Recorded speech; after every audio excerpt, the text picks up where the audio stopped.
RotoGrinders, food for thought, the No Faith League, as the Chief calls it, in full effect. In full effect. One of our tier 1 teams went down. It was my only tier 1 team last week. But now we have to have a lengthy conversation on what the hell's happening in the NFL. It was a crazy week. The playoff picture is shaping up. Best ball contest, season-long championships are on the horizon. DFS still in full swing here. What's up, Will Priester? What's going on? Nothing much, man. Listen, I'm going to just not say anything right now because I have a full recap of No Faith League shenanigans that happened again this week. I'm going to let Nick say his opening statement, and then we'll dig in. I want to demonstrate something yet again in our what is this, Luuch? This is probably 4 weeks straight now of promoting our No Faith League shenanigans. Like this is, folks, welcome to the party. It's going to get interesting. Nick Galeta, Commish Film Room on Twitter. What's going on? It's great to see you again. Love your insight. Thanks for joining us and keeping us company, keeping us grounded here on the Food for Thought show. Yeah, I appreciate you guys inviting me to the party, even if we can't have any faith in what's being served, how it's going to taste, anything like that. I mean, the one team I think everybody universally agreed was talented just got ran off the field. No, you better listen to this podcast. What did I say, Luuch? I've been saying it every week. I said San Francisco could legitimately roll out here 1 week and just get demolished because it's the No Faith League. Well, but it's true. I was right about a few things and wrong about a few things this week, but since you have a little script on deck there, run me through your thoughts on week 16. Sure, we got Saints, we got Rams. Rams roll up 30-22 against the Saints. Not really going to No Faith League that one. I expected the Rams to win that game. Bengals Steelers. Mason Rudolph at quarterback. Bengals surging. Oh my gosh, they're probably going to get into the wild card. Nope, folks, the No Faith League is back. Steelers run all over them, 34-11. Bills Chargers. Bills sneak out of LA with the win, 24-22. I know my good friend Luuch has a couple of Super Bowl tickets there, but it's still the No Faith League. We got Jets Commanders. Oh, my goodness. Trevor Siemian starting. I love this spot for the Jets. Jets running up on them, almost lose the game at the end with Jacoby Brissett with his heroics. Yet again, Jets come through 30-28. Lions beat the Vikings. No surprise there. Bears beat the Texans. No surprise there. Packers squeak by the Panthers. No surprise there. Seahawks squeak by the Titans. Slightly a surprise. Falcons 29-10 on the Colts. No surprise there. Buccaneers 30-12 over the Jaguars. This team might be dead, folks. No Faith League in full effect. Cowboys lose 20-22 in Miami. Not really a surprise. Expected Miami to win this game. Dallas has now lost, I think, 2 in a row, and they're going to make all these excuses. But once again, I don't think this team is going to a Super Bowl. Bears beat the Cardinals. Not really a surprise there. Patriots walk off the Broncos, 26-23. No Faith League. We thought the Broncos had turned it around, and then suddenly we've got Bailey Zappi looking like the second coming of 2000 to 2020 Tom Brady. Raiders beat the Chiefs. Oh, my goodness. None other than probably the No Faith League champion of the week. Raiders 20, Chiefs 14. And guess what? This time it wasn't on the wide receivers. This one was on Patrick Mahomes. We'll get there in a second. Eagles run past the Giants 35-23. And then we had 2 tier 1 teams, I think, face off against each other. We felt like, hey, this might be a preview of the Super Bowl. And Brock Purdy, once again, shows why things aren't Purdy when he's got to face a beautiful defense like the Baltimore Ravens, 33-19 49ers, 33-19 Ravens. And now we're probably going to start hearing people talk about Lamar Jackson for MVP. Folks, that's your No Faith League rundown of week 16. Luuch, you're muted, brother. Got to turn the mic on. In all fairness, it's probably more about Luuch's keyboard and mouse than his actual microphone, but that's a story for another day. No Faith League, No Faith keyboard. I mean, you can't trust. I mean, I was first day using the wireless mouse. I'm an amateur, I guess, but I'm really just maybe not a fan of the Logitech setup I got here. I could not get to the mute button. It was like skipping over the mute button. So I'm like unmute, and I couldn't get there. So Bad variance on the me trying to hit the mute button, I guess. I was going to say, I thought you might need some oxygen after that rundown. I think you gave Chris Berman a run for his money with the whoop 2-minute drill. Whoop, whoop. I mean, that was pretty key. Maybe we should have the Chiefs, 2-minute rundown to start kicking off our shows, because I actually really like that. Listen, as long as the No Faith League is here, man, the rundown, we'll keep it. Where's it going? It's not going anywhere. It's not going anywhere. San Fran and Baltimore, Nick, you said there was some DVOA magic that the Ravens put on display going across the country. And, for me, San Francisco, it's hard to really gauge how they played. Purdy making just some bad throws, dangerous throws. And Baltimore did what a tier 1 team should do, and capitalize on all those turnovers in the short fields. Credit to San Fran's defense in the first half. Held Baltimore to a couple of field goals. I mean, you could have the best defense in the world. You give a team 35, yards to go to goal, and you're walking away with points regardless. And in a game like this, you could see the tables turn quickly, especially when you get behind. And, you have a guy who hasn't really won games himself, being forced to throw the ball even more and put the ball in harm's way, taking nothing away from Baltimore. I'm not ready to say Baltimore's an offensive juggernaut, but, they have enough pieces to capitalize when their opponent makes egregious errors. And that's what they do. And Lamar Jackson, took care of the ball, had a really nice game. I'm sure people are peeping his passing stats and being like, oh, his passing stats aren't crazy, but he has 780 some odd yards on the ground. I think that's good for 17th among any running back in the NFL. So don't forget what this guy really does with his legs. And we've seen him break down the Niners defense and a couple of just backbreaking, third and longs and things like that last night. But kudos to Baltimore. They graduated to tier 1 in my book. What are your thoughts on that game? Where do you gauge San Francisco after that one, Nick? I think I've eliminated tier 1. There's only tier 2, tier 3, and below in the NFL at this point. Baltimore, like you said, they took care of the football last night. San Francisco turned the ball over 5 times. It's tough to win a football game when you lose the turnover differential by 5. Lamar Jackson, like you said, you look at his passing stats, not incredible. 252 yards passing, a pair of touchdowns. He added another 45 yards with his legs.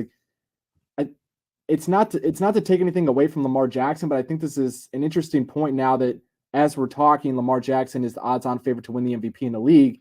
Is Lamar Jackson isn't having what we have in the past seen to be MVP-like numbers, where guys like Brady and Peyton Manning and Mahomes with the flirting with 50 touchdown passes, and Lamar Jackson does things a little bit different. But the Baltimore Ravens are 12-3. The Baltimore Ravens are on track now to have the 1 seed in the AFC, and I think the thing that more people need to realize is you don't need to throw the football for 350 yards a week a la Dak Prescott against bad teams to pad your MVP resume. Lamar Jackson takes care of the football better than most quarterbacks in the league. He can make a deep throw down the field when he needs to. He's improved a lot relative to when he came into the league, throwing the ball 20-plus yards down the field. He's got Zay Flowers. He's got Odell Beckham Jr. looking better than he has in recent seasons. Even without Mark Andrews, even without Keaton Mitchell this past week, the offense flourishes because Lamar Jackson is able to make plays with his legs. There was a couple times last night you watch that game and you think, San Francisco's got him. And Lamar bends in some contortionist way that you don't see many other quarterbacks do, and he escapes. And sometimes that results in a simple throwaway, but that saves 10, 15 yards. Lamar was sacked twice last night. He had the one safety, the official got in his way, just an odd play. But when you look at that, he avoids negative plays. And what you see is over the course of a season, he's going to rise to the top of a lot of important quarterback metrics, EPA per play. The most important metric, which is a team metric, the wins. They're 12-3. So Baltimore's a very good football team. Hopefully Kyle Hamilton's okay. That's a huge, huge piece of their defense. Made a couple of really nice plays last night.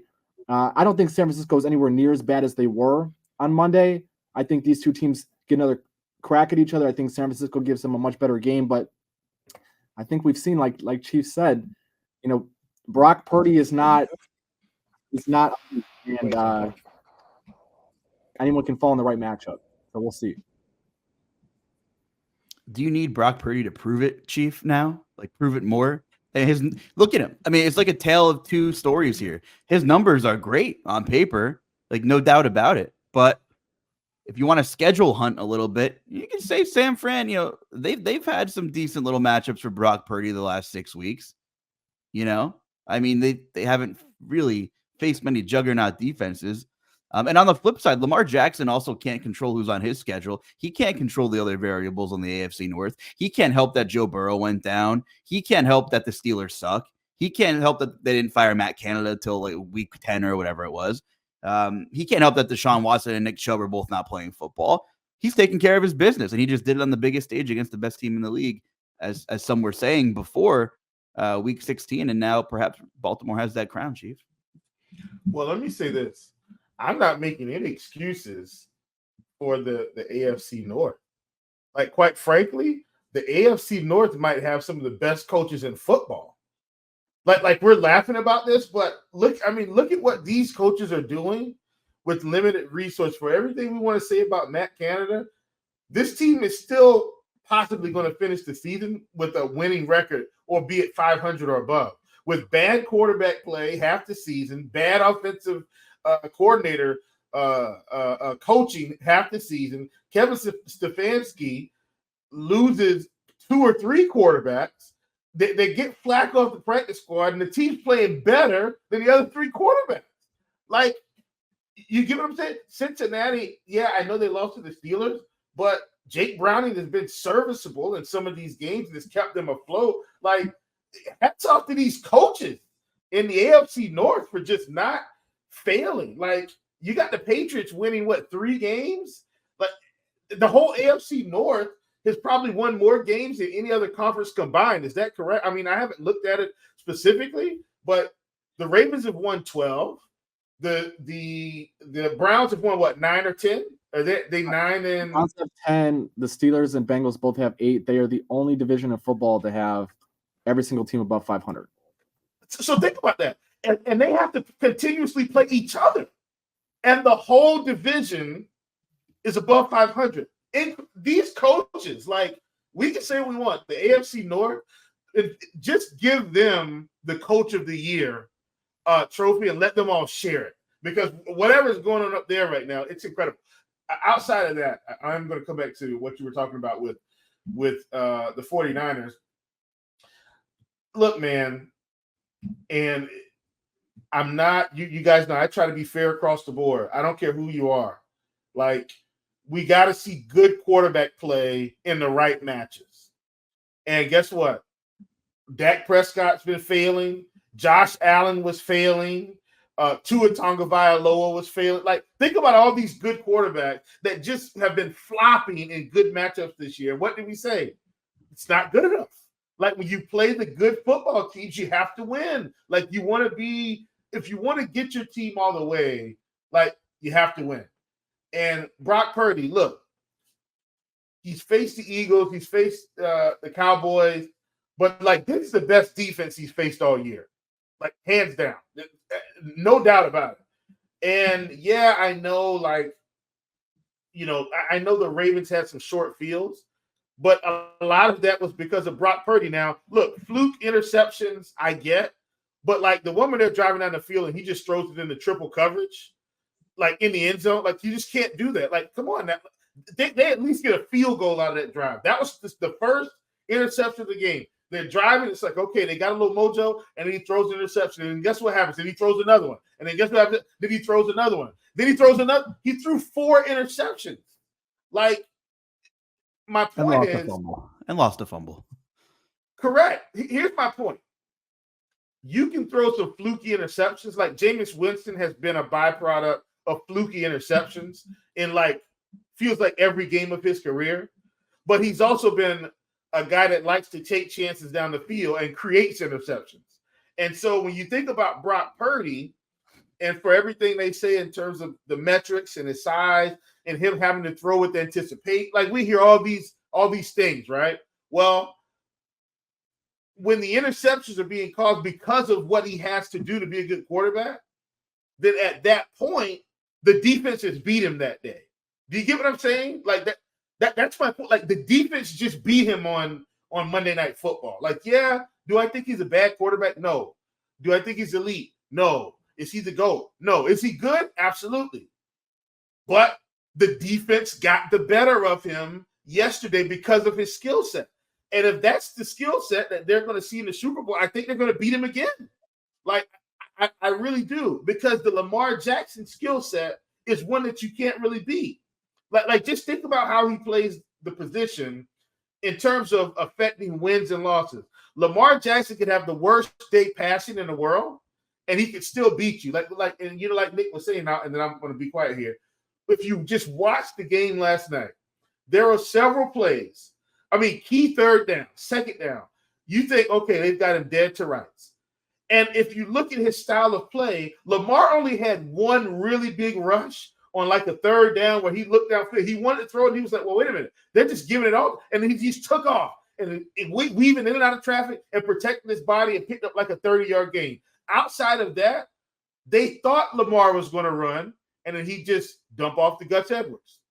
He dump off to whoever, somebody in the middle of the field running just to open themselves up. And that's how they really gashed San Francisco. It wasn't really like they capitalized off the turnovers like the Zay Flowers, one play score when they just handed it to him inside the 20. But like outside of that, he just made play after play after play after play. And then you guys know how I feel about this. My last thing, Harbaugh got back to, I think, what some of the roots were in special teams.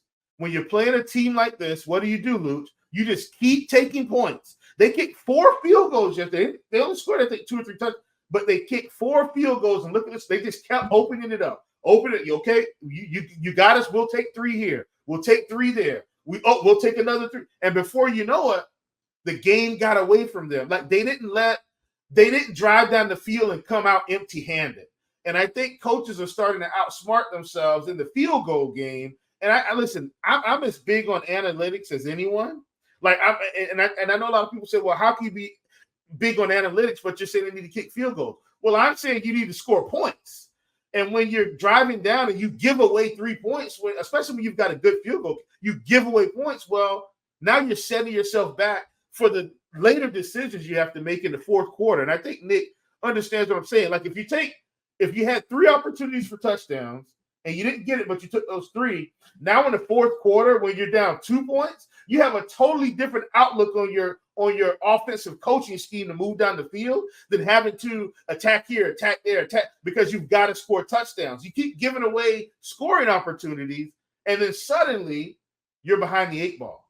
And so I think Harbaugh, even though, and it's even in some of those, I mean, Justin Tucker keep like 23-yard field goals. Why? He wanted to keep taking points. Just keep taking the points. We're up. No need to risk it. Keep taking points. We've got it behind. Then kick it off and make them march down the field and beat you. Imagine if he gave away those 3 field goals and they score late in the game. Now it's 19-24. And it's a totally different. You see what it's a totally different ball game. So that's my point. And I'll hand it off there.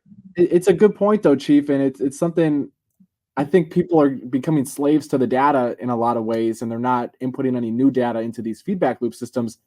Miami kicked 5 field goals this weekend and won 22-20. Their biggest win of the season. They scored 1 touchdown, but they kept putting themselves in positions to put points on the board. The Chargers were another one. I know they came up just short against Buffalo, but they kept taking points. They made that game a lot more competitive than it probably could have been. Your point on Purdy, though, I think is really apt, and about him facing good defenses, and the larger question about what do we get from quarterbacks on good teams when they face good defenses. Last night, Purdy played Baltimore, best defense by DVOA that he's faced this season, and we saw he struggled, bunch of turnovers. The second best defense he's faced this year by DVOA was Minnesota, which they also lost to 22-17, and Purdy did not play well in that game either. Had 1 touchdown, 2 picks. And that team blitzes more than anybody in the league. Yep. So I think that's a fair point. The other thing that I think it's sometimes condescending to refer to people as like casual NFL fans. So I don't mean this in a bad way. I just mean people that aren't in the weeds for a profession like we do this every single day and have to do it for our work requirements. 28 quarterbacks this year, qualified quarterbacks that have at least 325 dropbacks on the season. Brock Purdy ranks 22nd out of 28 quarterbacks in turnover-worthy play percentage, meaning Just because he doesn't have a lot of interceptions doesn't mean he hasn't been making a lot of interception-worthy throws. The only quarterbacks in the league this season with more turnover-worthy plays than him, Geno Smith, who's been hurt a lot this season, and is not widely regarded as one of the best quarterbacks in the NFL. Trevor Lawrence, been hurt most of the season, has never really lived up to his prospect pedigree. Then you have Gardner Minshew, backup quarterback, Joshua Dobbs, pretty much a backup quarterback, been on 3 different teams this year. Desmond Ridder, benched twice. Mac Jones, benched, I think, 17 times by the Patriots. So in that metric specifically, like that's the tier that he's in. So it's not to say that Brock Purdy's not capable. It's not to say Brock Purdy's not responsible for a significant portion of what San Francisco has done well this year. But he's got his flaws, especially relative to some of the game's elite. Even the guys like Dak Prescott, like we're crucifying Dak Prescott, we being the collective, pundits that talk about football, because he's had a couple of bad games against good defenses. Dak Prescott's a heck of a lot more talented than Brock Purdy, in my opinion. Absolutely. And that's just my thought. Yeah. And that's my point. I think, Nick and Luuch, I know you got to get here, but that's my point. Like, if we're going to be fair, let's be fair across the board, right? Just keep that energy consistent. Yeah. Like, let's not kill Dak and let's not kill Trevor Lawrence and all in the game. And then Brock Purdy, because he plays in the 49ers, he doesn't make it. No, like, listen, guys, he's not. If you took Brock Purdy and put him on the Steelers are still a 500 football team. Hear me out. If you took Dak Prescott and put him on the Steelers have probably won 10 to 12 games this year. Even with Matt Canada's bad quarterback, if Dak Prescott was on the Steelers this season, Matt Canada is probably still the offensive coordinator, because Dak can make up for a lot of the play calling deficiencies, right? And so, to me, when we're talking about the quarterback position, and I want to keep this in layman's terms and a little bit less statistical, but can you hand this guy the ball and say, "Hey, go win me the football game"? And guess what? If you're asking him to do that, there's probably 4 to 5 quarterbacks in the league that you can legitimately say, "Hey, go win me the football game." And Brock Purdy's not in that class. So I'm using fantasy data points.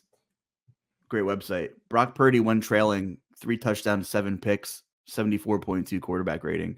And yeah, we saw a lot of those picks yesterday, but still, I mean, just not great. And they haven't trailed much. So we haven't seen a lot of trailing Brock Purdy. My second point is, and like, maybe not the best analogy, but I'm kind of getting 2021 Titans vibes from San Fran, in the sense of, and yeah, I was there. Ryan Tannehill threw 3 interceptions against the Bengals, but you had great play calling with Arthur Smith, a guy who should be a coordinator somewhere, and he would be one of the top in the leagues. Now, can he be a head coach of a team? I don't know, but he was great. You have AJ Brown, you have Derrick Henry a couple of years ago, like 900 carries removed, right? You have a good offensive line. I mean, boy, they dropped like flies. That Titans offensive line had Ben Jones, Taylor Lewan, Roger Saffold, and a couple other guys. Jonnu Smith, who was capable. You had a really good defense as well up front. And, we saw Tannehill, Tennessee skirted to this, number 1 AFC seed. And, with Derrick Henry, who's kind of an anomaly, kind of like how Christian McCaffrey is. Like, they just, there's some things numbers can't even justify with the way they can break open a game, or, get 6 extra yards here, 5 extra yards there, and, turn a 4th and 3 into a first down.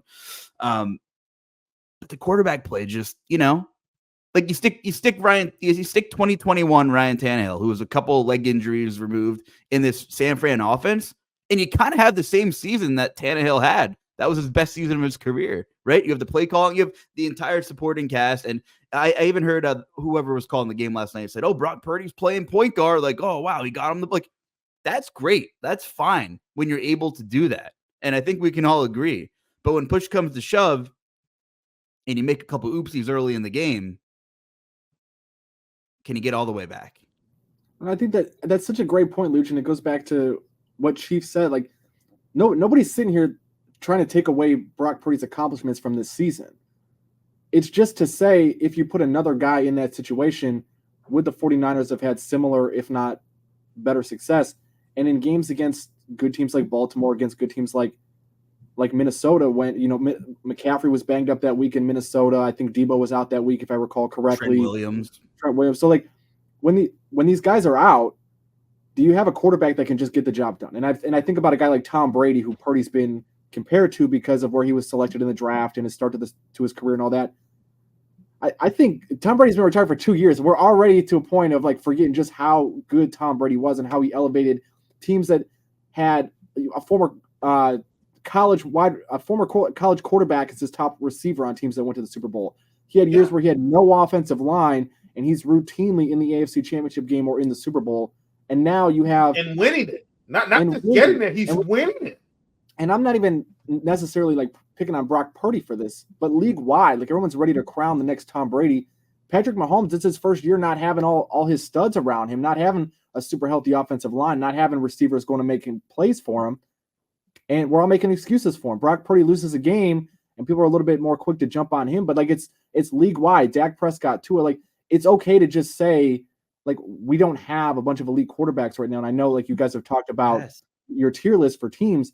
That's fine. It's like look at the MVP race, and in less than a month, we've gone from Dak being the favorite, or it was Jalen Hurts, then Dak, then Brock. Now we're on to Lamar Jackson. And guess what? If Miami beats Baltimore, Tua's going to be leading the charge. And if Josh Allen beats Tua, is Josh Allen the MVP? Like, it's just crazy to me that we're overreacting week in and week out in this league, trying to say, well, this guy's the best. It's okay to just say, look, like none of these guys are the real deal. They're good. They're better than some of the other guys in the league. But it's okay. That's where I think like too much of our conversation is centered on quarterbacks as pundits. And I don't know. I mean, like, we'll see. Can I hop in on this? Can I hop in on this, please? Luuch, I didn't expect the show to go here today because we haven't really talked about like a lot of games, but I think the discussion is so critical. And here's my statement about what Nick is saying. Tom Brady officially screwed up the league. Here's how he did this. He has probably one of the greatest coaches of all time. Whether Tom earned the Super Bowls or Belichick earned the Super Bowls, I'm not getting into that debate. Like, I think they needed each other for what it's worth. I think the mindset that they both brought to work every day, year in and year, I think they needed each other for this to work. But here's my point.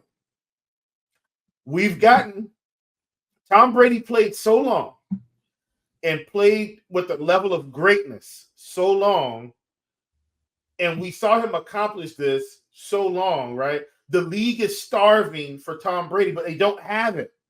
There isn't another Tom Brady for a long time, I would assume, right? Like, it's kind of like the league looking for Michael Jordan. And it's like we want to say it's LeBron, but deep down inside, I think everybody, man, there isn't another Michael Jordan. It's not happening, right? People have to carve their own path. We've seen Tom Brady win so much with so little. Because of him, people think that's normal. It's not normal. And as we see, we keep watching these quarterbacks, right? Me and Luuch come on here all the time and say, hey, we got these rookie quarterbacks. You need to give them some help to bring them along. But as they become veterans, you start to think in your mind, okay, now they're veterans. They can carry a team, right? They can get it done with limited weapons. And the salary cap has screwed a lot of this up. And, we can get in all the other little particulars. But the bottom line is Tom Brady has officially screwed up the league. And then I want you to go and listen to some of Tom Brady's interviews that he's had since he's left about the league and how the league is solved. And it's bad quarterback play because this guy's hurt. But if the quarterback just makes a better throw, if he throws it inside rather than sending him inside to the linebacker, then this he doesn't run into this type of collision. If he throws it low and sits him down rather than throwing him outside, like this is the mind of Tom Brady. Like we don't think about how great his mind was for football, but this is why he could get it done with nobody. Him and Gronk. Gronk retires, comes back, he goes to Tampa Bay and suddenly win a Super Bowl. That's not luck, right? That's the greatness of Tom Brady, literally taking an organization, putting it on his shoulders and saying, hey, guys, let's go out and win a Super Bowl. And it's not like they didn't lose any games that year when he won in Tampa Bay, but the greatness, the grind, everything he brings to the table, And I think we can't quantify everything that he's done, but we want to do it through these other guys. We want to do it through Mahomes. Mahomes not Tom Brady, right? And we saw this coming last year, but we ignored it because they won a Super Bowl. Luuch, do you remember last year? The Chiefs were in meltdown mode, and then suddenly it just kind of turned the corner. But we saw this coming. We saw this coming with Jalen Hurts. We've seen this coming with Dak. I've seen this for years and years with Aaron Rodgers, and everybody thinks I'm crazy because I keep saying, like, we're trying to measure script, but he's not Tom Brady. There's only one Tom Brady, and everybody else is just a really good or average quarterback or below, and that's it. That's the bottom line. Tying that in with what both of you guys are saying, which I don't know if you have DVO numbers there, Nick, or if there's even any takeaways defensively, but not only is there really, like, okay, the quote-unquote elite quarterbacks all have issues around them, like, and it's not to make an excuse, but say what you want about Mahomes, like, outside of an aging Travis Kelce, he doesn't really have anybody, and that's okay because I'm not comparing him to Tom Brady. I'm not saying he's Tom Brady. I'm just saying they have plenty of offensive issues. Of course, Josh Allen, with whatever's going on in that organization, coaching changes, scapegoats, firing, Ken Dorsey. They finally discovered their run game, and outside of Stephon Diggs, they don't really, they're relying on Dalton Kincaid, a rookie tight end, to make plays in the pass game. It's pretty pathetic. Although Gabe Davis finally off the field, which is right. I'm going to squeeze this in while you're saying that. The closest thing we have to Tom Brady right now is Lamar Jackson, but it's a different style. Lamar's been winning with no help since he's been in the league. He's never had elite talent. He's had Mark Andrews, and that's it. They have a trio of running backs that are probably all back half of the league. Yeah, he got Zay Flowers this year, but Zay Flowers isn't Stephon Diggs. He's not Antonio. He's not. He's not AJ Brown. He's not Nuke Hopkins. So let's just go ahead. But you get what I'm saying? Like, and he's not. And look, Lamar's not anything near Tom Brady. But I'm saying he's the one guy in my mind right now. If you say, "Hey, go win me a football game," he's going to get it done his way. But he doesn't need elite weapons to do it. That's it. I think it's more of in that comparison, like in terms of burdening lack of offensive talent, it's Lamar Jackson. It's not so much, he's Tom Brady, but the fact that what he's able to compensate another lack for offensive firepower is incredible in that offense. He's able to hide so many holes in that team. Like, the offensive line's okay, right? They don't have any skill players, but he's able to mask all of these holes as Tom Brady was, just in different ways. Yes. And the reasons we overreact so much as the public, not so much us, but sometimes we do, sure, is maybe there's not so many elite quarterbacks, and the ones that are quote unquote elite have plenty of surrounding issues. But I know the game totals have been super low. There's been weather, and some of these teams just have problems. But outside of San Fran and Baltimore, and say what you want about last night, maybe Dallas, maybe. And I don't know, like, there aren't many elite defenses as there was like 5, 6, 10 years ago either. So you have a bunch of volatile, above average quarterbacks going up against a bunch of like mediocre defenses. Like, you're going to see ceiling spike weeks. So, Dak has 4 touchdowns against Team XYZ, right? That has gaping holes in the secondary. Or Josh, and I got a 35-1 Bills ticket. I'm not slandering the Bills. They're lumped in with this gigantic group of teams, but the Bills manhandle Dallas, right, and throw 40 on the board or whatever, right? But I can't sit here and say they're an offensive juggernaut just because Dallas, as good as Micah Parsons and his pass rush is, they still play the same style of defense, man, single high, and sometimes you can expose that. So, as I think it's a lack of elite quarterback play and a lack of really elite defenses as well, and then you get to overreact when these random ceiling games happen. And if you play a couple of these volatile subpar defenses in a row, maybe you can string together a couple of crazy Dak Prescott games. And then, suddenly you get Miami, who isn't some earth shattering, lock it down, steel curtain or Legion of Boom defense. And it's a 20-17 game and no one's scoring. Same thing for Tua, right? What's Tua's knock? Under pressure, can't throw. Just a stylistically bad matchup. So, these guys have all able to flash ceilings, and sometimes they've been able to string 3 to 4 weeks in a row of ceiling games because you have these defenses, like, what the hell is wrong with the Eagles? Well, where do we begin with that one? But just for time purposes, enough about San Fran and Baltimore, but just, the 2 other big ones, Miami and Dallas, which I kind of alluded to.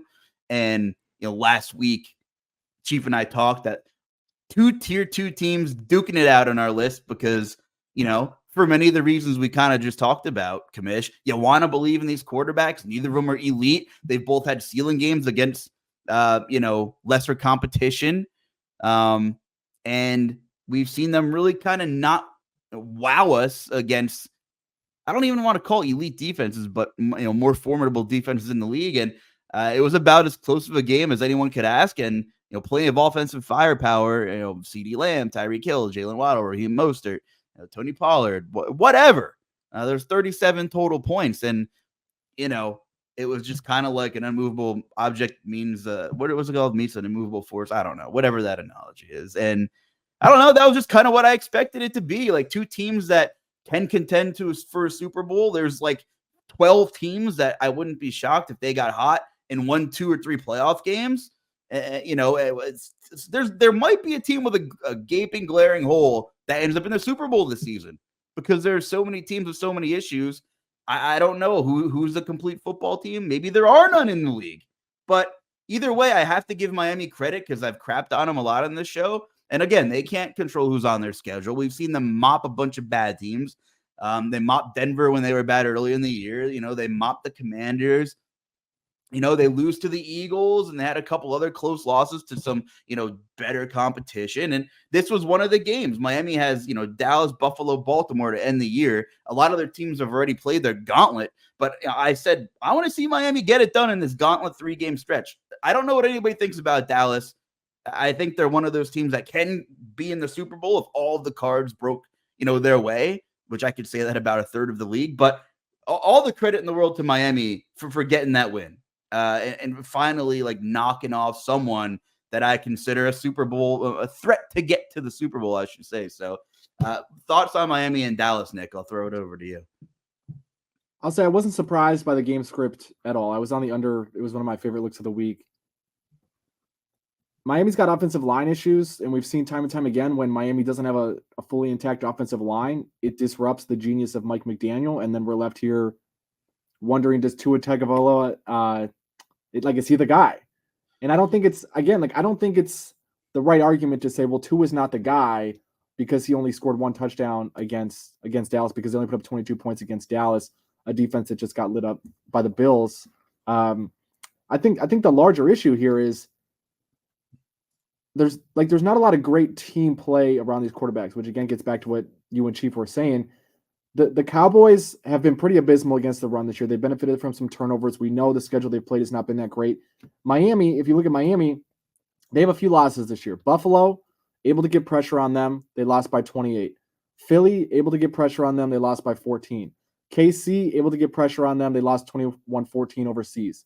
And then that Tennessee game, they just played bad on all fronts. I know they were banged up a little bit, kind of a weird game script. They had the lead with a couple minutes to go. And then Dallas, one of the better defenses they played this year, they only put up 22 points. Again, the 5 field goals. For Miami, I think the recipe for them is clear. How are they going to win games? How are they going to get to the Super Bowl? And by the way, they have the third shortest odds right now to win the Super Bowl. I'm looking at SAO's price comparison tool here. They need to play teams that don't have good offenses, or they need to play defenses that are not able to get pressure on them. I think both of those things are incredibly unlikely to happen over the next month and a half as we get ready to go into February and see who's going to be one of those last 2 teams standing. On the other side with Dallas, I'm with you. You look at it, Dak Prescott, talented. I think we can agree on that, but he's got no running game. I've been a Tony Pollard proponent for years, and it just hasn't panned out. I don't know what's happened this year, if it's been offensive line issues. I know they didn't have Tyron Smith this past week at 100%, but there's a lot of issues with Dallas. I think defensively, the issue is not having Ezekiel Elliott, but story for another day. We're not having a Zeke comp, right? Not having a guy. We've seen Baltimore have success with, the tandem running backs. The Browns, despite losing Nick Chubb, they have Kareem Hunt and they have Jerome Ford, 2 different styles of running backs. Even Miami's had different guys with Mostert and with our Kane back there. So they've had success with different guys like these guys, Detroit, David Montgomery and Jahmyr Gibbs. The list goes on and on. These teams who run the football well. Dallas doesn't have that. Defensively, you have Micah Parsons who can wreck any game. But I think, to get back to that particular game script, it wasn't a super big shock to me. Miami's defense has played really well. Jalen Ramsey's been a huge impact for that defense. I think having a new defensive coordinator this year, you've seen those guys have just been better and better, more and more comfortable in the system as the season has gone on. So it wasn't a huge shock. I think you look at any of these teams at the top of the Super Bowl list, the 49ers, we just discussed their shortcomings extensively. Baltimore, they're banged up, especially if Kyle Hamilton's not there. That's a huge red flag. Miami doesn't have a healthy offensive line. Philly's got no defense. KC's got no offense. Dallas has issues on both sides of the ball. The Bills have 5 starters who didn't play last week on the defensive side of the ball. Detroit has no defense because they spent a first-round pick on a running back. Jacksonville's not healthy on either side of the ball. The Browns are on their 5th quarterback of the season. And then we're at the Rams, who are 70-1 to win the Super Bowl. Like, is that crazy to think that the Rams are a team that has legitimate aspirations? I bet them last week at 80-1. And that's what I'm saying. The Rams, and this is what we were talking about, Nick. We talked about this earlier this year. The Rams are supposed to be a bad football team this year. This team's supposed to win 3-4 games max. Yep.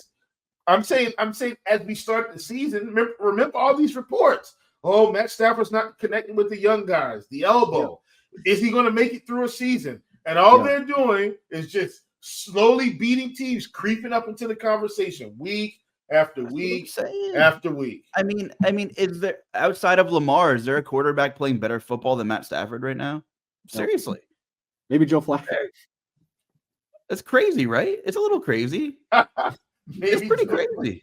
And they they discovered Kyron Williams. Like, here he is, workhorse. Like, but think about it. The best coaches. See, here's the thing that I think we miss sometimes. The best coaches get the most out of less.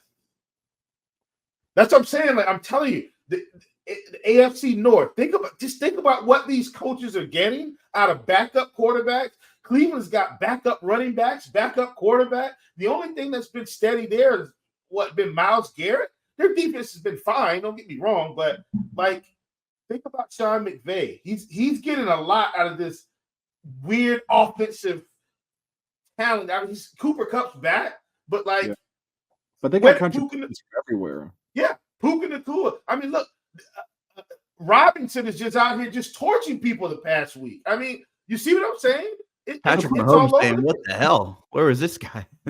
So, quick question for you guys on that. Then, like, continuity of leadership. Like, when we talk about coaches getting the most out of their guys, say what you will about San Fran. I know they just got run off the board, but if we can agree that Brock Purdy's not an elite quarterback and they really have no offensive line this year, the 49ers still in contention for a 1 seed. The Ravens, all the injuries they've had, Harbaugh's been there forever. Same way Shanahan's been there forever. You've had Mike McDaniel now in his 3rd season at least. Mm-hmm. Andy Reid's been there for a while. The Eagles 11-4 despite all of their flaws, and I think the list is as long as anybody in football. You've had Nick Sirianni there now for a few years. We're talking about the Rams somehow defying the expectations to win 3 games, and they're probably going to be in the playoffs. Sean McVay's been there for a while. 5th season. This McVay's 5th season now. I believe I can pull it up real quick. But my point with that, and like with you guys, like the question for you guys is, I especially living in Cleveland for a long time, I went through brought in a new coach, he sucked. Oh God! Brought in a new coach, he sucked. Now we're going to another guy. These guys who are getting the most out of bad rosters have been there for a while. And I'm just curious your guys' thoughts on the impact that has to have the same leadership, be it a quarterback, a head coach, a GM, to have those guys there year after year, that you show up and you have faith, right? And I know this is, as an analytical person, I'm going to get shot by the analytics crowd on Twitter and social media, but I don't think football's progressed to a point where you can quantify everything the way you can in a sport like baseball. And that's why we have teams kicking 5 field goals and winning, and everybody's like I don't hear anybody from the analytics crowd this week talking about Mike McDaniel being an idiot. Correct. And see, that's the thing. I think sometimes it's hard for us to evolve and bring in new data because we want all this fresh data and we're always on to the next thing. But points are still how you win games. But back to what you were saying, Nick, in terms of continuity of leadership. And it's year 7 for McKay, by the way. 7, Mike. See, that's what I'm saying. Like, I knew it was at least 5. He's in year 7. So so here's what the media does. The media says, well, I think the message is getting a little stale. That may be true, right? But the foundation of the team with the leadership it means so much. Look at a team like the Panthers. Look at a team like the Giants, right? Because I mean, Dable, this is what his second season. So look at a team like that. Look at a team like the Buffalo Bills with McDermott. McDermott's been there 4, 5, 6 years now, and we were writing them up, and they're definitely not as good today as they have been like in years past. But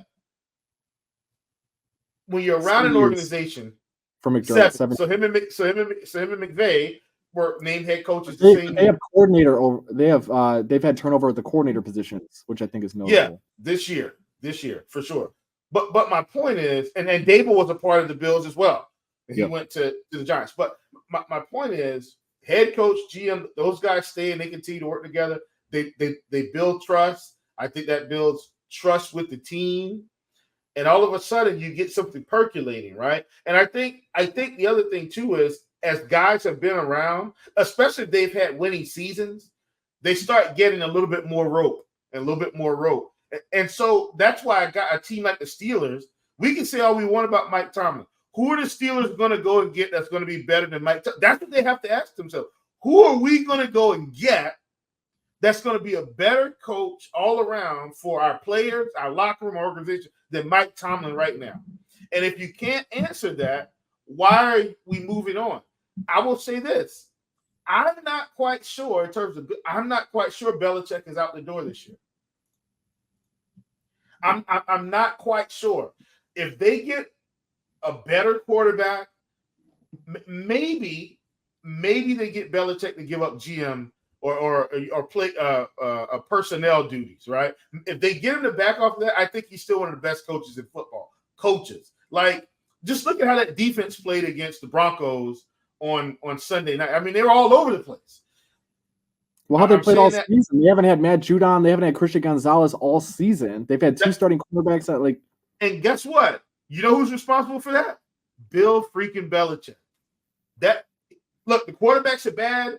They don't have talent at the wide. When I say talent, I'm saying, they don't have elite level talent at the wide receiver position. They always have tight ends, this weird collection of tight ends. But this defense is still playing at an elite level. So coaching matters. I think, last thing I'm going to close out with this. We might not feel like this guy's the best coach in the world, and I'm not saying that he is, but how about Todd Bowles just continue to coach down there in Tampa Bay with Baker Mayfield at quarterback? And they're winning football games. Now, look, we play in the worst division in football. Don't get me wrong. But Baker's had to go out of the division and win. And it's looking like they're going to win the division and probably have a home playoff game. And if they get Dallas, I'm not sure Dallas is going to go in there and beat this team. My point is, like, the coaching, right? Like, coaching matters in the league. And I'll leave it at that. Nick, super great point. What do you think, Justin? Well, don't forget about Pete Carroll, who's the oldest coach in the league. And, I think the NFL Drew Lock.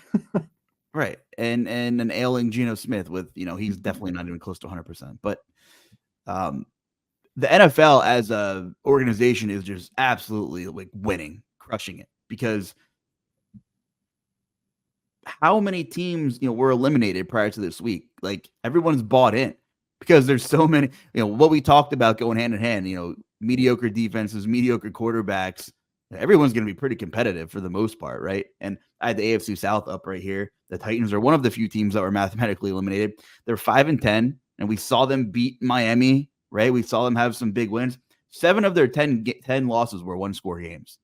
I mean, like, a lot of I don't have the numbers of one-score games this year in front of me. Maybe that'll be my homework for the next show. But I'm willing to bet it's pretty damn high. Like, the number of one-score, one-possession games we've seen this year compared to years past. And that's what you get. You get, a bajillion teams at 8-7, 7-8, heading in with 2 weeks left when, there's so much mediocrity, parity, and volatility around the league.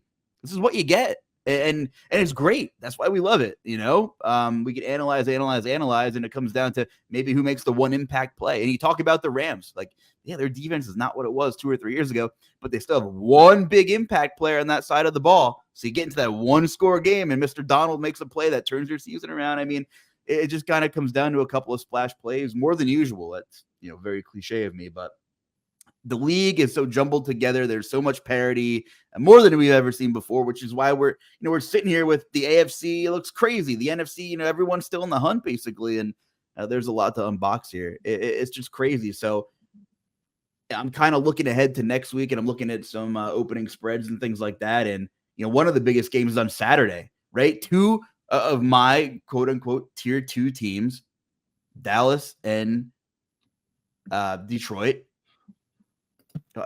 Okay, we didn't talk about any Jared Goff out here, and his team's 11-4, right? Detroit, little pass rush, nothing else in that defense, like you said, Nick. Plenty of skill players on offense. Ben Johnson, doing a great job calling plays this season. As long, sometimes they make me a little irrationally angry when they just run David Montgomery up the gut for 2.5 yards 30 times a game. But for the you can't tell me it's not the Dan Campbell effect coming out a little bit here. Ben, we're running the ball. Gotta smash him in the mouth. But it's 3rd and 9. We're running the ball. Hey, listen. 0-1 trap. Say what we want to say about Dan Campbell. Nobody else in the last decade has been able to get this team to buy it and win more games Totally than Dan fair. Campbell. Yeah. And you know what? In the past decade. And maybe the past 20 years outside of Jim Caldwell. I don't want to get too off. I don't want to revert back to our previous conversation, but I'm getting like Antonio Pierce vibes. Same thing. Like, what a spark, what a motivator. Like, we know Kansas City isn't a juggernaut here, and or anything like that, but winning football team, still talent. Going out there after all the Raiders have been through the last couple of years, multiple quarterbacks, multiple disgruntled stars. The John Gruden situation, turnover in the organization. They just knocked off Kansas City on Christmas weekend. Like, good for the Raiders. But so I don't know. Give me a first gut reaction on this one. Dallas, at home, Detroit Saturday night, open 4.5. The spread is -6.5 on PointsBet right now, which I really can't bet there anyway. But just if that gets to a touchdown, that seems like a lot. There's not much separating these teams, right? They both have flaws, and I guess it's a big matchup thing here. But we've seen Dak, much like some of these other, I don't know, tier 2, tier 1B quarterbacks, have really nice games against not so great defenses. But the Lions have just been so hard to gauge, and I keep thinking about that opening Thursday night game with Detroit and Kansas City. If that wasn't just the biggest foreshadowing of Kansas City season to come, right? Like, we're like, okay, we're waiting on the big play. We're waiting on them to get it together. Drop. Miscommunication here, penalty there. If Detroit squeaks it out, right? There's just such a lack of separation that, man, I kind of like, Detroit +6 here. Got to think about it though. But if Dallas's biggest strength is the pass rush, right, and making statue quarterbacks uncomfortable, Detroit's offensive line might be one of their biggest assets on the team. So that's a huge game. I kind of like Detroit here, but again, like, what is the difference between these two teams? Chief, what are your thoughts on this one? I think the difference in this game is Dan Campbell is going to be very aggressive at the right time. And Mike McCarthy is going to be aggressive because the analytics say be aggressive. And I think that's how it's going to cost him this game. Here's how I see this game playing out. Luuch, Nick, I want you to chime in here. I actually think this game is probably high scoring. I think this is one of those 31-28 games. I think, I'm saying relatively speaking, I think Detroit kicks a field goal late. I think Dallas has to punt with about 4 to 5 minutes left in this game. Let's call it 3 minutes, something like that. I think Dan Campbell, they push the ball down the field. I think they get to about the 45-yard line, and it's 4th and 2, and they're coming up on the 2-minute warning, and Dallas has 1 timeout left. And I think Dan Campbell goes for it. And they get it, and I think that's the end of the game. Because one thing we've seen from Dan Campbell, so here's the thing about Dan Campbell, right? In terms of, I think, the way he processes the game, Dan Campbell plays to win. He doesn't play to survive. He doesn't play he's not going to get conservative as this game gets down the stretch. Like, he's going to continue to be aggressive. And on some of these 4th and 3 plays at the 45, he's going to go for it and probably get some conversions because of the offensive skill position players. When you got a guy like Jahmyr Gibbs that can come out of the backfield and catch passes and make guys miss. You got a Amon-Ra who can just eat guys alive in the slot. And then you got, these other collection of wide receivers like Khalif Raymond and Jamison Williams and Josh Reynolds and Sam Laporta and David Montgomery that while, we feel like, Gibbs is more explosive, David Montgomery is a necessity for their offense. There's a reason he's there to give them balance and keep teams off kilter. So the play calling is based around all these skill position guys. I think Detroit wins this game outright because I think Dan Campbell is going to outcoach Mike McCarthy late in the game, not the first 3 quarters. I'm talking about fourth quarter, 6 minutes left. That's when Dan Campbell is going to eat this team alive because Dallas is going to get tight and McCarthy's going to have fake aggressiveness, right? Going for it on 4th down at the wrong time and not getting conversions. That's how I think this game goes. I can't figure out this league, and you just gave me an exact science of what's going to happen. I love that.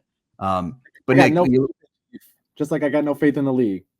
Yeah, I mean, do you have faith in either of these teams? I don't know. I mean, they're just stuck together in that glob of tier 2 teams who I wouldn't be shocked if either one of them were one and done or got to the NFC Championship. And I'll pass to Nick, but you said David Montgomery is a necessity to this offense, maybe to Dan Campbell. I think Jahmyr, and I'm not saying I agree with the Jahmyr Gibbs pick first, in the first round, fine. But to this offense, he's just as much of a necessity with all the motion and the things you can do with him and the explosiveness. Because outside of Amon-Ra St. Brown, like he's the explosive guy, right? So they really are both necessary for what they want to do. Kind of like a little Rondane, Tiki Barber, Thunder Lightning thing they got going on. How about that one?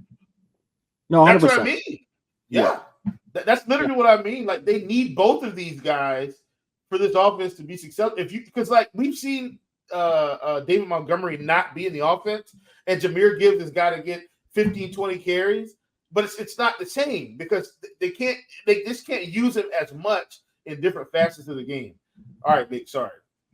No, I completely agree. I was just teasing having no faith in Chief. It's just like it's the unpredictability of the NFL, right? I mean, you can have super sharp people that put hours and hours and hours of stuff of time and work into this, and then the game happens, and you're like, well, I didn't think that was going to happen. That went exactly the opposite as I thought. And I've been there, tons of times this year, but I'm with you, Chief. Like Jahmyr Gibbs, he's a Ferrari, right? You don't drive your Ferrari in the snow. You have a different vehicle for that, and that's what David Montgomery is. The interesting thing in this game, I think, is Detroit's been really good on the road this year. They're 6-2, which is a change of pace compared to where they've been in past seasons. Because Jared Goff had historically not been as good playing away from his, the comforts of his home stadium. When he was in LA, you got the nice weather. Detroit, he's been inside. He's inside in Dallas this week, and I don't think that can be understated. The running backs, it's going to be interesting because Dallas has not defended the run very well at all this season. I know on the surface it looks like they're not allowing a bunch of yards, and they're keeping teams out of the end zone for the most part. They've played a lot of really bad teams, and the good running backs they face, even the mediocre running backs they face, like James Cook, have really beat them into the ground. I could see Gibbs and Montgomery in tandem having a great day on the ground. They're going to need to run the football, though, because using Gibbs as a pass catcher, which they've done a lot, especially in the second half of the season, probably not going to be a winning recipe against a Dallas team that's been really good covering running backs out of the backfield this season. I will say I think this is a really, really big get-right spot for Dallas offensively. I think Dak is going nuclear. Detroit can't defend anything at the moment. I think Dak and coming to get back on track. I think we're gonna have everybody talking about, well, should Dak be the MVP? Should Dak be, considered one of these top tier quarterbacks after this week? I don't necessarily know if the Cowboys are gonna win. I think I'm aligned with. I know Chief wants to take Detroit outright. Luuch, you said at first glance Detroit +6. I think I'm willing to let this line run and see if we get to +7. +7, I think I'd for sure fire on Detroit or take them +14 if there's another line out there that I really, want to take them in a teaser situation. But I don't know what Dallas has shown in any situation this year to make you feel comfortable taking them at, 6 points, especially after the last 2 weeks facing Miami. They lose outright. They get absolutely blitzed by Buffalo. Even Philly, man. Like I think people look at that Philly game, they're like, well, they beat Philly at home. What's Philly? Philly's a bad football team. I don't think anybody was confident enough to admit that when they were 10-1 and they had been outgained, I think 6 straight weeks. But now, I mean, we've seen them lose to Seattle. We saw them struggle against the Giants yesterday. They're not a good football team. So I think I'm willing to throw that game away for Dallas as well. And I think it's an interesting situation. It was, this game reminds me a little bit of Las Vegas against KC over the weekend. The Raiders were 11-point underdogs to a team that we were only semi-confident was going to even score 11 points in the game. And now this week you got Dallas, a touchdown favorite against Detroit. And I don't think either one of these defenses are going to have much success. So if you're looking at it from that perspective, I think it's, Luuch, you mentioned the one-score games happening at a high rate this year. And I think we see another one in this spot. I think we're going to see a lot of points. I think this game's going to go right down to the wire. And, which quarterback is going to have the ball in his hands last and he's going to make a play. Let me ask you this. Do you believe in Detroit's offensive line holding up for Jared Goff in the passing game this week? They got to be healthy. I mean, Detroit, we've seen the numbers when they have their offensive line intact, they are a top 5 offense unequivocally. When they are missing any of those pieces, all of a sudden it falls apart, and we're sitting here wondering if Detroit's going to move on and pick a quarterback in the draft next year or go to someone else in-house. I think Jared Goff is like a lot of the quarterbacks we've talked about so far in the show. If his offensive line is healthy, if he's got St. Brown, if he's got Gibbs and Montgomery and all of his, fancy tools available to him, they're going to put points up. If somebody gets hurt, which can always happen in game, you're going to see a totally different offense and you're going to see a totally different performance out of Jared Goff than what I'm expecting pregame, which is I think he's going to play really well. If that offensive line is intact, no practice injuries, I think we should look into the over. Maybe a little food for thought group sweat. When Jared Goff is under pressure this year, 171 dropbacks, an atrocious 49.8 quarterback rating, 2 touchdowns, 5 picks. If they keep him upright, different story. On the flip side, I mean, we're talking about Dak, and Detroit's biggest strength, if any, on defense is their pass rush. He has the highest quarterback rating in the league with among any quarterbacks with at least 50 dropbacks. 103 quarterback rating, 8 touchdowns, 2 picks. Dak has been good under pressure. That's one thing, you can't really take away from him. So, thinking about those two things and, the run game advantage you think Detroit might have, which, some would think, oh, maybe it'll shorten the game a little bit. I think we're going to see a couple explosive plays out of Dallas, right? I think we're going to see a couple of boom plays. So I do think it's possible that both things happen. Run game, play action game for Goff works, but that offensive line is going to have to come through. So maybe we look at the game total as we get closer. Yeah. And I will say this, I'll add one more stat to the good nuggets that you just dropped. Jared Goff this year from a clean pocket, 3rd best passer rating in the entire NFL. And like you said, Dak has been elite from a clean pocket under pressure. So they're going to put up points, man. As long as they don't let Micah Parsons absolutely, wreck this game, I think both of these teams are going to be able to score at will. That line moved from 51.5 to 53.5. I feel like we're chasing already, and I hate that, though. I hate not getting that line on, Monday. Maybe it's a prop day then, right? Maybe we'll find a prop that correlates with the over. The other big one is Miami and Baltimore. And, we spent time talking about both of these teams. I don't think any of us would be surprised here if Miami beat Baltimore after our entire, hour-long conversation about the state of the league. But what's Miami's biggest key to this game, Chief, to beating Baltimore in this specific matchup? What are your thoughts on this one? Huge game. I think their biggest key is playing in Miami. That's not happening. And so as a result, I don't think they're about to walk into Baltimore and beat this team. I think, once again, this is also probably going to be the best defense they faced all year. Yep. And trying to contain Lamar Jackson, I don't see it. Love Jalen Ramsey. And I do think the Dolphins defense is formidable now with Ramsey in the fold. I think they've been much better, which is why I think they were able to win that close game yesterday. If Ramsey's out of that football game yesterday, I think Dallas wins that game. No doubt about it. So I think Ramsey's had a significant impact on this game. But once again, I'm going to stay true to a lot of the things we've talked about on this show. If there's one guy that can get it done with limited weapons, it's Lamar Jackson. It's because of the style of play. And I don't think the Dolphins, as explosive as they are, I don't think they're walking into Baltimore to get a win here. We're going to see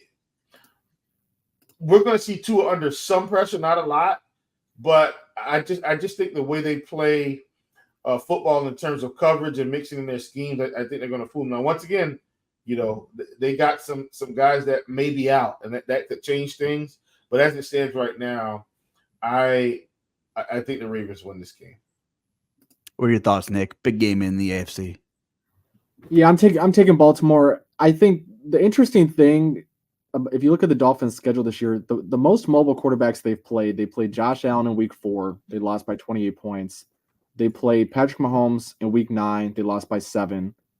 And they played they played Philly in Week 7. They played Patrick Mahomes in Week 9, and Philly beat them by 14. The interesting thing is none of those quarterbacks had great days on the ground. Hurts had 20-something yards rushing. Allen and Mahomes were contained pretty well as well, but they didn't have a whole lot of negative plays in terms of sacks. And I think this will be an interesting thing because we haven't seen this defense fully intact with Ramsey, and I know they've lost a couple of guys to IR. Javon Holland might not be 100% at this point in the season, but with Ramsey back, we haven't seen them play a truly mobile quarterback and what that's looked like. And I know Dak last week, sometimes Dak gets out and run. He had 25 yards. They held them to 20 points. But this is going to be their toughest test by far, facing a dual threat quarterback, and we just haven't seen it. For me, I'm with you, Chief. I think playing at Hard Rock is a huge advantage for the Dolphins, which there's no way that they can formulate that in this spot. Yeah. We're going to look at it being a short week for Baltimore coming across country. I don't know how much stock you can put into that just because the league and these organizations have gotten so good about managing rest and recovery and sleep, sleep schedules and all that kind of stuff that I don't know that that's the advantage that it might have been 5 or 10 years ago. For me, I think if you look at this game from a pure talent perspective, Baltimore's a better team. And again, we don't know if Kyle Hamilton's going to play or not. If Kyle Hamilton's out, maybe I change my tune a little bit. But Baltimore, I think, is just so much more talented at this point. And most importantly, like you said, I know what my floor production is out of Lamar Jackson this weekend. I have no idea what a worst-case scenario looks like for Tua. And I don't like to think, but I have to think it's closer to what we just saw from Brock Purdy than it is what you would expect from, like the Tom Brady's that we've seen in the past, or even the Patrick Mahomes, who have a relatively high floor. I wouldn't even put Tua in that category. I think there's a really, really, really significant chance that Tua bottoms out here and we see Baltimore maybe win a game like 17-14. I think that's a realistic game script. I totally agree. Go ahead, Chief. Well, and what I was going to say too is, some of these throws we saw from Purdy, and I'm parlaying this in the Tua, like some of these interceptions he had yesterday, it's because he had to get rid of the football. Now his first one, not so much, but some of the other ones, it's like, oh, footsteps. He's hearing I've got to get rid of this football, and that's how a lot of the other ones were creating. And so, we're talking about Tua. If he's got to let the football go early, he's going to be in trouble. Because in this offense, the way they've been playing right now, it's a lot of timing and some of these routes they want to get for Tyreek. These aren't, some of them, not all. These aren't 3 yards around the line of scrimmage. Some of these are 15 yards, 20 yards, 30 yards down the field. And if he gets fooled in coverage, he's going to have a long day. And so that's really what I'm saying with Baltimore. Like, that's why their defense is good to me. Like, they can fool quarterbacks and almost make them have a bad decision based on scheme and coverage. Whereas sometimes they don't even have to blitz. They just make you make the wrong decision. And that's why this defense is so good. That is such a good point, Chief. So real quick, I just want to add, because Brock Purdy, it's been a huge deal all year about the offensive line that they haven't had great protection up there, but Purdy's been able to get the ball out quick, and that's how he's overcome some of the blitz issues that he's had in years past. But the coverage sacks or like coverage, making the quarterback hold the football without blitzing, huge last night. You forced Purdy into some bad throws. Tua, second quickest average time to throw this year when under pressure. But if Baltimore can make him hold the football, I agree. Yep. I think we see some more decision-making from him. Do you know where Brock Purdy ranks in that list, out of curiosity? Yeah. 5th, and that's after yesterday. And you know what? Because I'm looking at quarterback under pressure throws from when I saw how bad Goff was. But Brock Purdy, second in the league in quarterback rating, 11 touchdowns, 4 picks among any quarterback with 50 dropbacks when under pressure. But a lot of that is getting the ball out quick. Shanahan and Mike McDaniel aren't dummies. You talk about two of the best schemes in football. Yeah, that defender might be coming and getting him.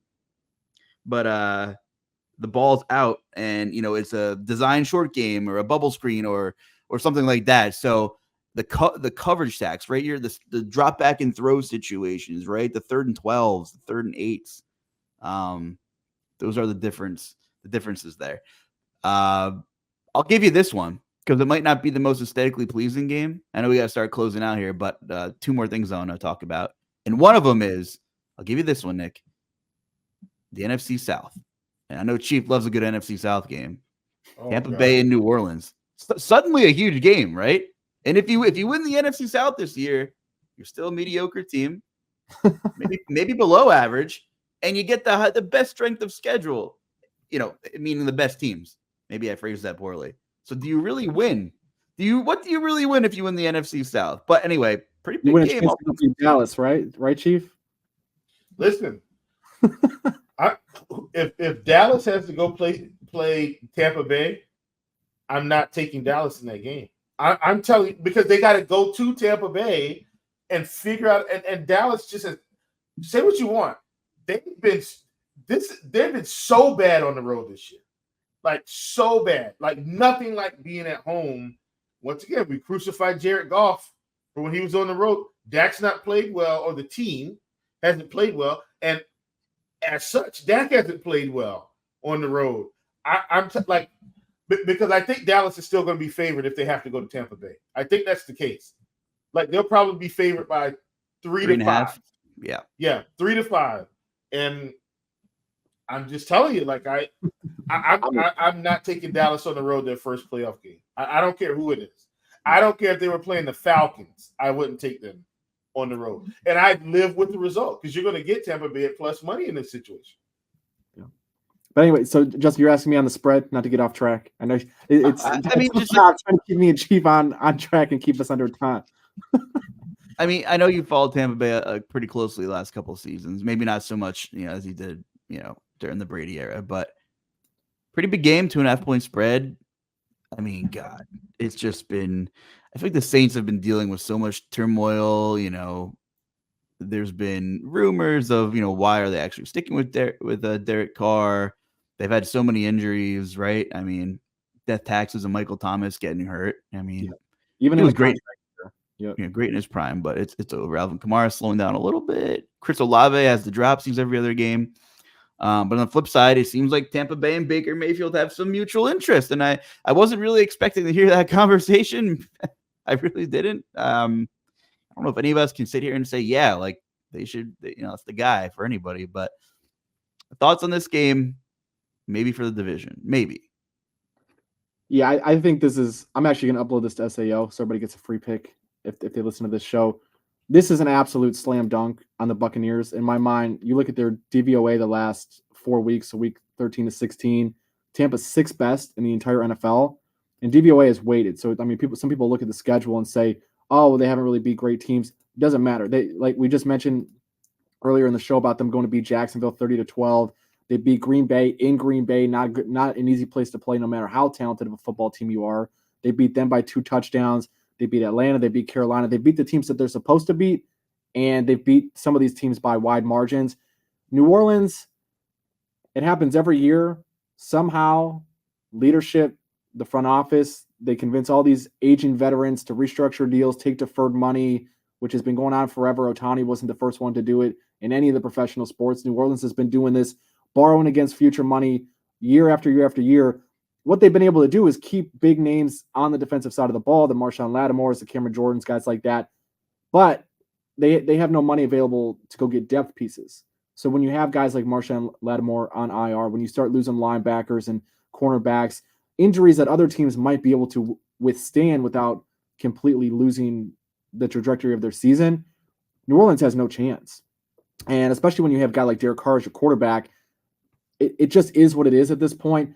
Baker Mayfield, I think, has his flaws. I saw him play in Cleveland for the first X amount of years of his career, and he had some really high highs. He had some really low lows. I've always thought Baker was better than the way it ended in Cleveland. I thought he wasn't healthy the last couple of years. I didn't think he had institutional support.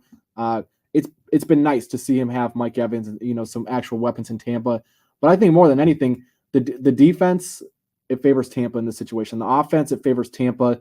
And if you go look at what these two teams have done as of late, I just don't think there's really anything that you can point to in this spot and say, you know what, the New Orleans Saints are the better team. I just don't. Even on special teams, Tampa Bay, I'm looking at them for the season right now. they are neck and neck with New Orleans. So even if you call that a wash, I think Tampa's got the other two areas of this game on their side. They're at home. They're 2.5-point favorite on FanDuel right now. I think that's a slam dunk. I don't. If Tampa doesn't win, I'll eat my money and I'll live with the results. Love it. Sometimes we dig into a little bit of a DFS look ahead, but since we got the commish who's so sharp on the betting streets, we're looking at some of these games that are coming up. Lastly, the one other one's catching my attention here, Chief, and if you want to piggyback anything in that NFC South game, go ahead. But I kind of think Cincinnati getting 7 against Kansas City is a gift at this point. Like, I know it's Browning. I know we've seen some volatility, but the Chiefs haven't really shown me like that they're going to blow the Bengals out of the water here. I don't know, maybe it feels a little trappy. I have to look more into it, but Jamar Chase is questionable. Maybe he plays. I don't know. Chase Brown kind of giving another element to that offense. I kind of think 7 points is a gift, even though it's at Arrowhead. I mean, like Kansas City has had their chances to have their get right spots. It's kind of like in Philly, and we spent no time talking Philly on this podcast because we've talked about them so many other times, and they kind of are who they are. But we just haven't got it together yet. Haven't played 4 quarters. We'll figure it out. Well, we're in week 16. You're not going to figure it out. You're not. You are who you are at this point. I think the Bengals getting 7 is really interesting. If you give me 7.5, like that might be a 2-unit bet for me. Listen, this might be the biggest no faith league matchup of the week. Like, I think as an example, I think when we look at the 49ers, I think they're going to beat the Commanders this week, no problem. I think the Rams beat the Giants. I think the teams that should win, like I think the Bills should beat the Patriots this week for what it's worth. Dolphins Ravens is like a big one, but I think the Ravens win. No bigger no faith league matchup this week than Bengals Chiefs. I don't know who's going to win this game.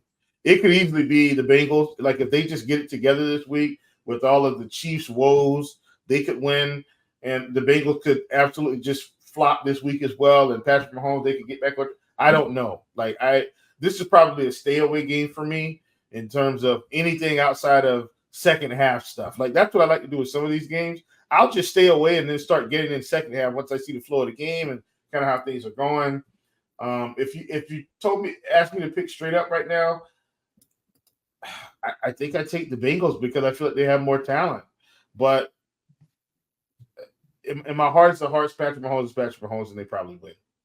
I don't know. I mean, George Pickens anomaly week. I don't know. It was just DJ Reader got hurt, so I know that's not good for Cincy's defense either. But I just think in this game full of two teams that are, I don't know. It's so strange to sit here in December saying that the Chiefs aren't Super Bowl contenders. I mean, are they? They're kind of like a tier 2 team. I mean, Nick said there's no tier 1 team, so clearly he thinks nobody's going to win the Super Bowl. But I don't know, man. I mean, obviously the Bengals have issues, but this is an interesting game, I think. I think DJ Reader's a huge loss, personally. They gave up what was 132 yards on the ground to Ty Chandler after they lost Reader. They gave up over 100 to Pittsburgh last week, and I know the yards per carry wasn't outstanding, but when you run the ball 30 times in the game script is what it is. Sometimes you're going to run the ball into the line, and your efficiency is going to suffer. I get it, though. I mean, you look at the last 4 weeks, Cincinnati's actually better than KC by DVOA, which, again, is a weighted metric. So I think for one team to be favored by 7, it's interesting. I had similar feelings when I looked at Las Vegas plus 11, and I know historically it's not profitable at all to take teams after they win by 42 points and then they go on the road. But KC is just so overvalued right now. And I think as much as people like to say that betting lines are objectively set every single week, you can't price Cincinnati as a 5-point favorite or a 4-point favorite against the Bengals because 100% of the money is going to be on the Chiefs. So you have to extend this line out a little bit. And I think it's a situation where the Chiefs are just not built to blow out anybody. And I said this in my write-up on the Raiders plus 11 over the weekend, and I took a bunch of money line bets on them throughout the game as well. They're not built to come from behind. So if Patrick Mahomes throws a pick six, if you have some bad turnover luck, KC's not winning that game by 7 points. They're content winning by 3 because that's all they need to do because they're in desperation mode right now. So I think it's a stay away spot for me right now. I would lean Chiefs on the money line. I think Jake Browning is a step below Joe Burrow, no doubt about it. Missing Jamar Chase is big. Joe Mixon is a shell of his former self. Like, there's a lot of reasons to not like Cincinnati as well.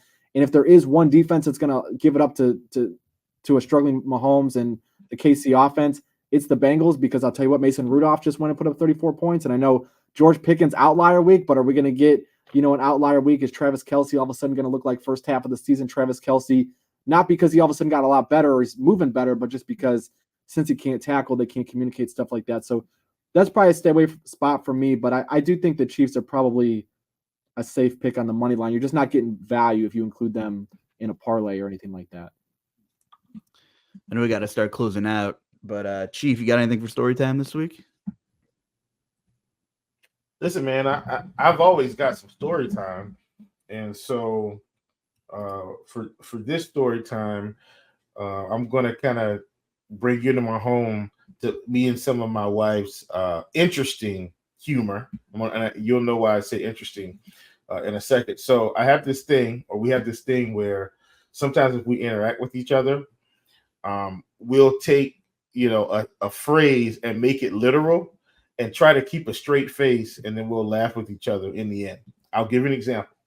So my wife will say, hey, I just picked the car up, or we'll be on the phone, or, she'll come home and say, hey, I picked the car up from getting the oil change around 3:00 today.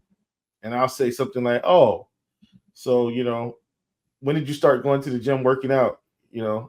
Like, how can you lift a car? Because she said she picked it up. You get what I'm saying? Like that little type of humor. Yeah, corny, I know, but it's our thing. So this morning, or this afternoon rather, I was getting some tea out of the refrigerator. So we went to my nephew's house yesterday for Christmas dinner. They just kind of finished renovating their home. So we went there, and of course it was so much stuff. So they're like, no, we can't keep all this stuff. You guys got to take some. So we took a jug of tea that was from the grocery store, a local company here, or a company called Milo tea or whatever. So we brought that back home, and I poured some tea into the cup, and I said, did they they made this tea. I was like, this is a soft tea. I was like, man, it's like it was real smooth. It's like a smooth tea, and I called it soft. And I said, I wonder how they made this or whatever.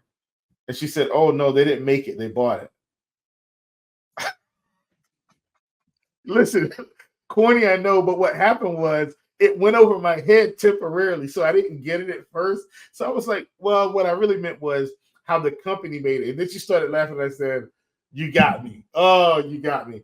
Anyway, I know you're a big dad joke. You're a big dad joke guy too, I'm assuming then. Yeah, I like dad jokes. I know it's not, but listen, it was like we were just in here chuckling away, tear laughter. She got me really good today. So that's my story time. Send your best dad jokes to Chief Justice 06 on Twitter. I want to see him. And we'll have a good laugh. Commish, where can the people find you on Twitter? Thanks so much for joining us today. Yeah, absolutely. Anytime, guys. At Commish Film Room on Twitter. It's been fun, man. I do free content for RG every single day. So if you like player props, NFL, we've been on a ridiculous primetime run, hitting 65% over 100 pick span. NBA was good to us again on NBA. So there'll be stuff there every single day if that's what you're interested in. Awesome stuff. Happy New Year, everybody. We'll have to talk some New Year's resolutions next week. Thanks for sticking with us another year, another season. We should be with you all throughout the playoffs. So we'll get back to you on that. But we have at least a couple of more regular season weeks to cover, and it's gonna be a lot of drama. The NFL is getting what they wanted with this playoff chase this year, Chief. Close us out of here, Will. Close us out. Well, folks, listen, so glad you could join us, and super grateful for coming on. I hope you guys had a Merry Christmas, and we won't see you before the new year. So Happy New Year to you and your family. I'm Chief. That's Luuch. Special guest, my good friend, Nick, a.k.a. Commish Film Room. And we'll see you guys next week.